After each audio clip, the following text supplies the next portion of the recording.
will maintain and enhance the bilateral ties between our two countries.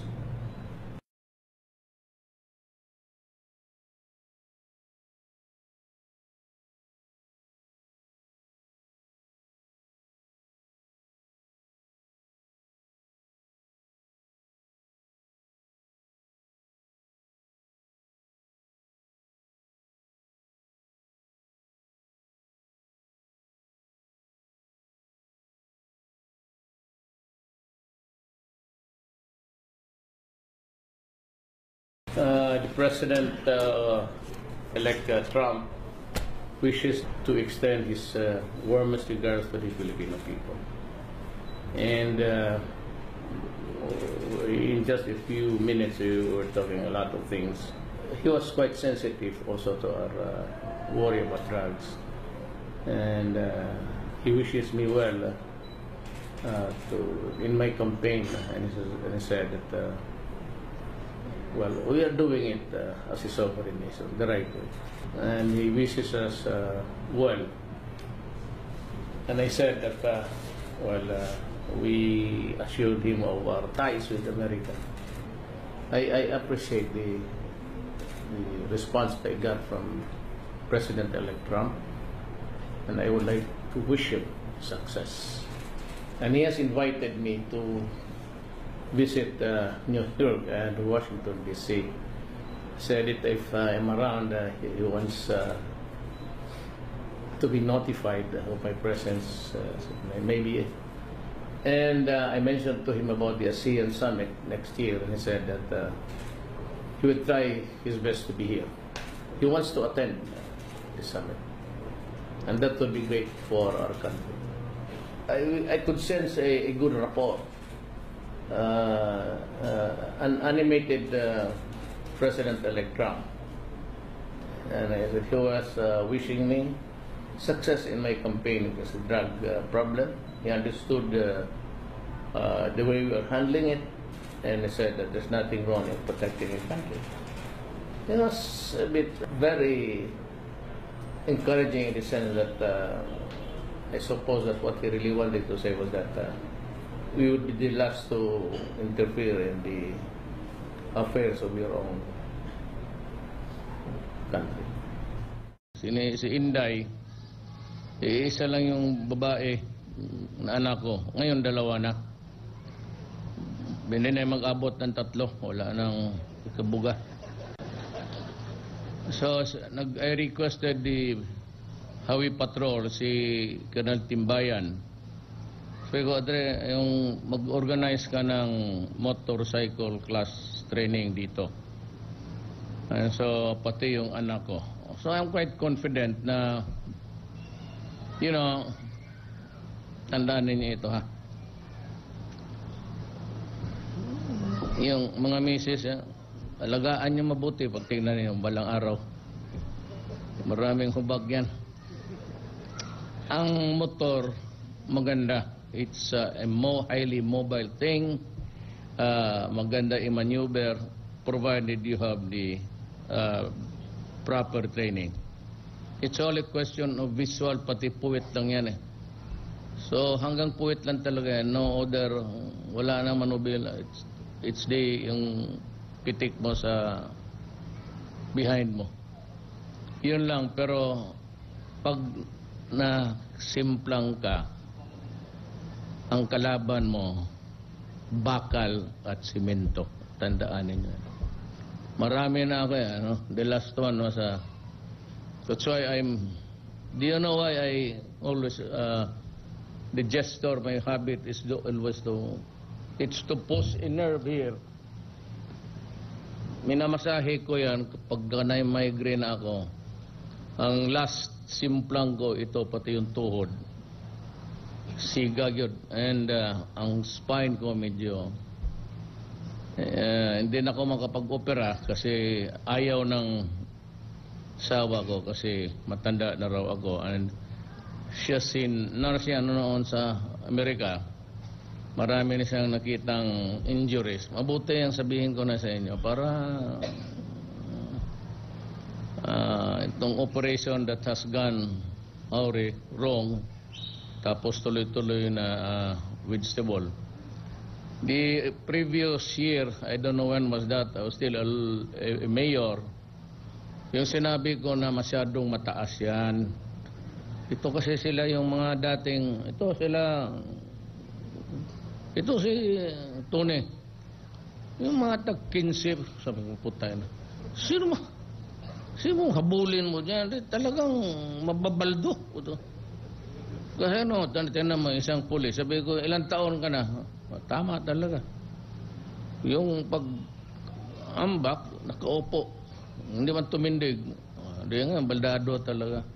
So nagalit ako sa kanila. Sabi ko, sobra yan. You cannot expect a police to ride over a building. So kung ganyan hingiin mo, bakit mapikin ganong kataas na, taasan mo na ng husto para mamatay. Kung balda-baldahin mo na lang, lalo na spy, you better go. Yan ang isang sugal dyan Meron ako bago ngayon, may nagbigay sa akin. It's a Harley Davidson Perum 750. Yung bagong sporter, ganda. Kaya lang this want to be the nature of a Harley, mainit. Wala talaga. Pagka-uli mo sa bahay, gusto mo tanong asawa mo, gusto mo hard-boiled eggs? Meron, pero hindi para pag... Mainit talaga ang Harley. I don't know why, na-correct na nila yung matigas na clutch. It's softer this time. So, magpasalamat. Harley is a Harley. But it does not have the sound yung tug-tug-tug, tug-tug-tug. Parang, silent. Maybe because of the noise police on limit sa Amerika. Wala na ako ng gana kasi paglabas ko dyan sa security, sunod-sunod, kapoy na. Huwag na lang. Security, hindi na talaga maki-eskapo. So I have lost my privacy. Unang araw ko pa lang, pagkapanalo ko, sinundo na nila ako. Puta, karaming sakyan. Puro naka... Tapos doon sa likod, tingin ako sa salamin. May mataas na parang gumagano. Sabi ko, pambihira to. There's ka-level lang. Sabi ko kay itong sumusik. PSG. Ano yan doon sa likod? Kaya sir, ambulansya. Kuno po. Dagdagan mo na lang kaya ng punerarya para diretso-diretso na sa... Siguro. Upalisin mo yan. Sunod-sunod mo. Pagka ganon, madisgrasya talaga tayo. Sino mo magpatay sa atin? Uwi kayo. Basta ambulansya. Aabot ka pa kaya kung ambusin ka. Kaya amo na, panahon-panahon ang buhay. But anyway, I'd like to stress the safety rules.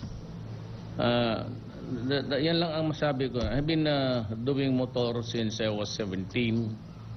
Far and in between the years of marami rin akong almost mga 16, 17. Yung over the course, when I was 17 years old, na enduro noon na Honda. Wala pa yan sa panahon ninyo. Yun ang binili ng... Kaya lang, sabi ko, I have survived. I really do not know if I'd be able to ride again with the constricted environment that I have now. Ang PSG, ayaw niyan. Buti pa sila, buot ng buhay mo. That's the drawback of being a president. So in exchange for maybe the title of president, ayan. But you know what? I was marching as I climbed these stairs. Ang feeling ko talaga yung ambiance nito, parang mayor lang rin ako. So I've asked everybody to call me mayor. Yung pag-akyat ko lang ng ang nasa, yung parang mayor ako. This used to be I remember this place. It's nostalgia. This used to be our lumber yard. May sawmill kami dito noon, and most of the beachfront dyan na na nireclaim ng nakabili nito sa nanay ko. Namatay ang tatay ko. We had to sustain or study. So dahan-dahan pinagbili ng nanay ko, but I was able to finish my law. So again, it is not good to be, if you do not have the capacity for concentration o yung talagang walang tulog, better avoid. Lalo na even on any Sunday riders. The latest one yung si Garcia, yung Tisoy, KTM ang motor. So 1,000 yan. So, putang, ang tao talagang mahirap. Yung gabi, kasi alas 3 na, galing sa NHA, kabarkada niya. So, malinis ang daan. Hirit siya, tamang-tama yung palabas na yung dyan banda sa bangkal ang truck. Kaya magbiyahe, umatras bigla. Ay, pilit. Yan ang sabi ko, the imponderables of life. And if you want to hurry up your life, pinaka-reckless moments na gusto mong nandyan talaga is yung motor. Remember, always, basta may helmet lang, magtago ka lang sa loob. Kasi yung bibilhin ko siguro 650 for ma-replenish ko yung mga old stock ng hintay-hintay lang kayo. But there are only two, hindi naman ako nag-advertise. It's acceptable to me really sa motorcycle. It's a Yamaha, Honda. Long ride, yung Harley Davidson, ihulog mo yan sa kanal. Walang silbi yan. Mainit, matigas ang pagtulog mo sa gabi, nakaganyan ka. Kagara ba? Di pagkara, nagkara na. But just like dito sa atin, pag nangganyan ka, gaano ka katagal, pagka gumanon, nakapag-ikot ka na ng buong Pilipinas. Dito, ang nagmumotor, pagka hindi ka nakabiyahe, huwag kang sumaling usapan yan sa mga motor pa. Pero ikaw ba nakapag-ikot ng Pilipinas? Pag sige. Pero wala pa, tumahimik ka. Wala kang karapatan. Yan ang problema sa motor. There's a challenge. So many years ago, I said before I become really old, or even before I die, I might just want to. So nag-ikot kami ng Pilipinas. Kasama ko si Tibayan. Buhay pa ba yung mga yawa, no? 4 na taga-highway patrol. Pagdating namin dyan sa Inlex, pagpasok namin, gibara kami ng mga yawa. Hindi raw pwede. Hindi ako fiscal ako eh. So I study about LTO rules, yung mga ganun. Paggamit ng public highways. So we're quite surprised na binara kami na hindi raw kami makapasok sa Inlex. Sabi ko, bakit? Hindi. Kasi bawal ang motor. Sabi ko, nagbayad kami. Yung plate number, oh. You know, when you're paying government for the use of the public roads and highways. So you cannot prevent anybody from using the public roads and highways and alleys if you're a taxpayer. Sabi ko, anong klase ito? First time ko sa Maynila. Sabi ko kay Tibayan, sumunod nga, maldito man yung taga-Cavite na yun. Rama rin yun. Sabi ko, mag-U-turn ako pero pagbantay kayo kay magbigla ko ng pasok. So pag nakaparking, di kunwari nag-U-turn kami, bigla akong pinahiga tapos diretso na ako.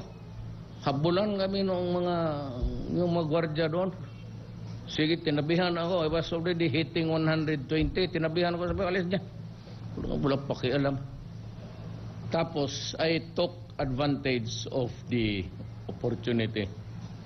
Sinagad ko talaga ang Birago to 180. Mahirap na magpunta ng 190. Gano'n na. Tsaka na, nakaganong ka na. 180. Pagkatapos noon, sabi ko, okay na ako.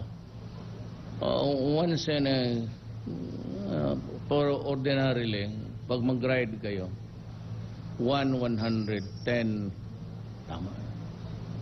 Sa aming panahon, this is just a warning, abutit ako rin kinuha niyo yung speaker, walang motor masyado. Individual lang noon. Walang hindi pasahero. Walang tricycle.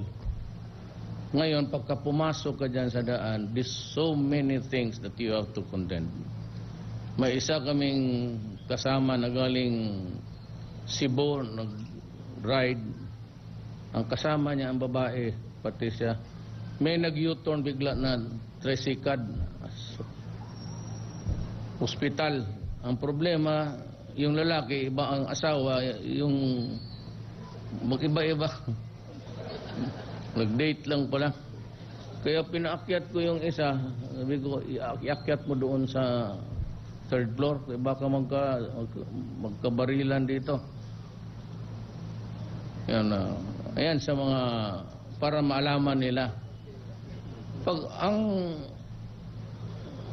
husband mo, darling mo, nag-ride, tapos may babae naka-helmet rin sa likod, wala. Ginatago yung mukha niya. Patiran mo na yung ano, hindi butasan mo yung gulong. Binuang na yan. Well, anyway, I'd like to congratulate you. It's really very hard. Wala bang nabaldado? Walang sprain or fracture? Okay lang, basta ulo pati spine. Yan lang. Kaya tama yung mag-roll kayo. I-bend mo ng... Kasi pagka nakatindi ka, kung i-bend mo ng konti, plastado na siya. At least nakagano na.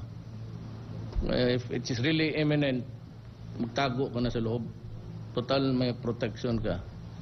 Ang protection mo is your motorcycle itself. Kaya huwag mong bitawan. Kaya pag bitawan mo, magbagay. Kanina, marang. Pero kung nasa ano ka na, even if mababangga na, tumago ka lang dyan sa loob. Magdasal ka na lang. Oh. Pero ang sabi ko, if you do not have the talent for concentration, huwag kayong mag-ride. Kasi ang mata mo dyan pati doon, parang radar. So, kasi, basta yung maliit na bato. Tapos yung, minsan yung, ang highway, naglilik yung mga makina. So yung oil, dyan mahusay si Tabayan, gumano, isang patid lang, tindig yung motor. Hanggang ngayon, sige po, panihil, kailan siya bumalik, sabi ko, diyan ka na lang. Yan, pa sand. Pagka sand, wag mong i-brake, sigurado yan. Let it float. Tubig, let it float. Mag-neutral ka na lang, in-neutral mo. Hawakan mo na ang clutch, tapos basta wag kang mag-brake, wag kang bigla-bigla. Palutawin mo na lang. Pareho sa sand. Talagang let it float. Hawakan mo lang ang... Minsan naman sa power. Wag kang magtipid ng power. Ang kagaya nung pag-cross kanina, hindi gumanong ka. Kasi inihinaan mo yung momentum eh.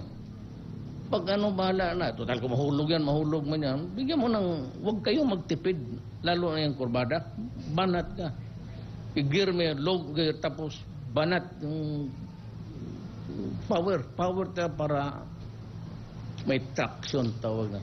Kumagat talaga yan. Oras wala ng traction yan. Neutral ah. Kung yung straight, tapos na ganon ka tubig, hawakan mo na lang ang clutch. Let it float. Kasi mag-brake ka. Kasi makati yung isang paa eh. Kamay. So those are the tips that I can share with you. Pati yung ano, yung tawag nilang siko. Yung gano'n na pagpurbada ni mo, di gaganong ka. Unya way katapusan ang yawa. Gano'n hanggang na yun. Mag-target ka sa highway. Pagpasok mo dito, mag-target ka na dito. Pag-target mo dyan, straight ka talaga. Pagdating mo dyan, mag-bank ka. Huwag kang mag-bank kung wala kang sigurado na pa-approach. Yan nangyari kay Morales. Yung katitipan niya. Papunta kaming Mungkayo, yung paakyat yan sa kampo ng military. Yan. Mamawab. Pag ganoon, the faster you go, mas malala ang... Pagka talagang malakas, tumba mo tapos bigyan mo ng power. Si Morales, Diretsos Kanal. O nga, kandidato daw sa next kasi. Sabihin mo, gilibak ka ni Duterte. Puta ya, diretso ka doon sa kanal. Kapatid niyang piloto ng Air Force. So yan ang yung last time delikado talaga ang motor. Delikado talaga. Mabuti lang yan yung hirit-hirit pagka sa trabaho na. Then I'd like to warn you in the coming days, we will be facing a serious problem. Aside from drugs, okay na yung drugs, hayaan mo na lang yung mga operating units, but be prepared for something else. It's terrorism. It will come. And I will make this statement after I shall have gone back to Manila to confer with you. Medyo talaga tayo, ha? Be prepared. Hindi yan eh. 4, 5, 6 lang yan. But it would require so many human intelligence.